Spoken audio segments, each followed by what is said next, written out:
आगरा की वरिष्ठ साहित्यकार डॉक्टर मधु भारद्वाज के भावना प्रकाशन द्वारा प्रकाशित कहानी संग्रह दरकते रिश्ते ढहती दीवारें और निखिल पब्लिशर द्वारा प्रकाशित काव्य संग्रह भावों की टोकरी का विमोचन बुधवार शाम नागरी प्रचारणी सभा में आगरा और देश के गणमान्य साहित्यकारों द्वारा किया गया।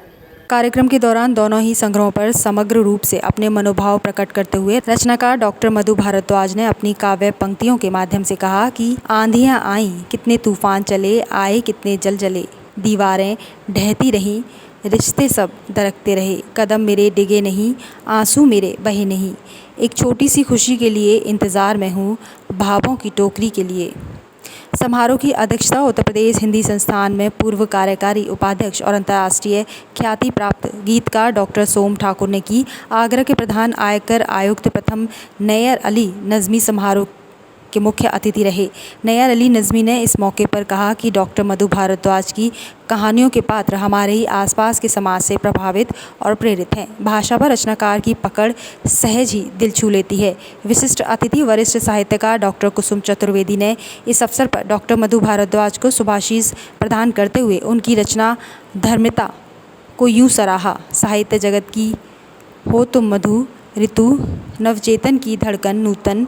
आगरा पब्लिक स्कूल के चेयरमैन डॉक्टर महेश शर्मा भी विशिष्ट अतिथि के रूप में शामिल रहे। कहानी संग्रह की समीक्षा करते हुए आरबीएस कॉलेज की पूर्व प्राचार्य और वरिष्ठ साहित्यकार डॉक्टर सुषमा सिंह ने कहा कि इन कहानियों में कहीं भाषागत तो कहीं विचारगत सौंदर्य विद्यमान है। कहानियों में व्यक्त हुए संदेशों तक पहुँचना जहाँ पाठक से प्रबुद्धता की मांग करता है, वहीं लेखिका की संप्रेषण क्षमता का भी प्रमाण होता है। वहीं इस मौके पर वरिष्ठ साहित्यकार डॉक्टर मधु भारद्वाज ने पुस्तक की पंक्तियों पर प्रकाश डालते हुए जानकारी साझा की।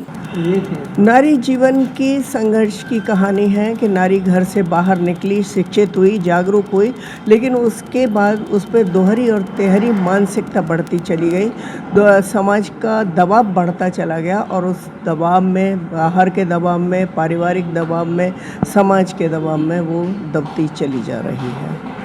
उस प्रकार के उनके छटपटाने की, आगे बढ़ने की और किस प्रकार फिर बाहर निकल सकती है, उसकी कहानी है। वरिष्ठ साहित्यकार डॉक्टर राजेंद्र मिलन ने कहा कि नारी उत्पीड़न को लक्ष्य बनाकर डॉक्टर मधु भारद्वाज ने इस कहानी संग्रह में सामाजिक जीवन, खासतौर से रोजमर्रा की पारंपरिक घटनाओं को न केवल मार्मिक ढंग से उकेरा है, वरन सामाजिक जीवन की उलझनों को समाधान प्रदान करने की भी एक कोशिश की है। वरिष्ठ साहित्यकार डॉक्टर शैल बाला अग्रवाल ने कहा कि डॉक्टर मधु की रचना धर्मिता उनकी जीवंतता और हौसले का सशक्त प्रमाण है।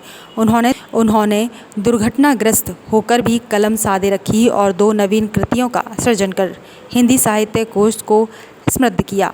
उन्होंने काव्य संग्रह की समीक्षा करते हुए कहा कि संग्रह की हर कविता नाम के अनुरूप भावपूर्ण है, भाव प्रसूनों की भरी हुई टोकरी है। सुदर्शन व्यक्तित्व की स्वामिनी, मृदु मुस्कान और मृदुल व्यवहार वाली मधु इन कविताओं में अपने नाम को सजीव करती हैं। इससे पूर्व रमा वर्मा ने माँ शारदे की वंदना की, दीप्ति भार्गव, यशोधरा यादव, यशो और आकांक्षा शर्मा ने अतिथियों का परिचय दिया। सामाजिक कार्यकर्ताओं और जाने माने मंच संचालक हरीश सक्सेना चिमटी ने अतिथियों के स्वागत के साथ साथ कहानी संग्रह का परिचय भी दिया। अनिल उपाध्याय ने संचालन किया। वहीं इस मौके पर सभी अतिथियों का फूलमाला व शॉल उड़ाकर स्वागत सत्कार किया गया। डॉक्टर नीलम भटनागर, डॉक्टर नीतू चौधरी, प्रकाश गुप्ता बेबाक, डॉक्टर महेश धाकड़ और कुमार ललित भी आयोजन में प्रमुख रूप से शामिल रहे।